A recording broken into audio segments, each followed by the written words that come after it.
Everyone పిల్లలేం ట్రైన్‌లో ఆడుకుంటున్నారనుకుంటున్నారా? మేము, మా ఫాదరు, మా మదరు అలాగే మా ఫ్యామిలీ వరకు షిరిడీ అయితే వచ్చేసామండి. ఇంక షిరిడీ వచ్చాక ఇక్కడైతే రూమ్ తీసుకున్నాము. ఆల్రెడీ రూమ్ మా తమ్ముడు ఆన్‌లైన్‌లో బుక్ చేసాడండి. రూమ్ వచ్చి సాయి ఆశ్రమం భక్తి నివాస్ అండి. చాలా బావుంది రూమ్ అయితే. రూము బావుంది. ఇక్కడంతా ఎన్విరాన్మెంట్ కూడా చాలా బావుంది. పిల్లలు ఆడుకోవడానికి అన్నీ కూడా ఉన్నాయండి. అలాగే కొంచెంసేపు ఇక్కడ రిలాక్స్ అయిపోయి ఇంక మేము తయారయ్యి ఫుడ్ అయితే ఇక్కడేనండి. లంచ్ ఇక్కడే ప్రొవైడ్ చేస్తారు. మార్నింగ్ 9 నుంచి ఇంకా నైట్ 9 వరకు లంచ్ ఇక్కడ పెడతారండి. లంచ్ కూడా మంచిగా ఉంది ఐటెమ్ అంతాన. అవేవో కాదండి చపాతీ, అలాగే రైసు, చెన్నై కర్రీ, క్యాబేజీ, ఆలు కర్రీ అండి. చాలా బావుంది రైస్ ఐటము. అలాగే మేము ఇంకా టైం అయిపోతుందని చెప్పి దేవుడి దగ్గరికి దర్శనానికైతే వచ్చేస్తున్నామండి. మేము తయారైపోయి దర్శనానికైతే ఇలా వచ్చేసాము.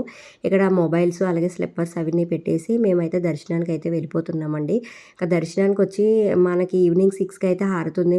నైట్ 10 కూడా హారతుందండి. ఇక్కడ ఒక సర్ప్రైజ్ ఉందండి. మా నాన్నగారు పుట్టినరోజు అందుకే వచ్చాము.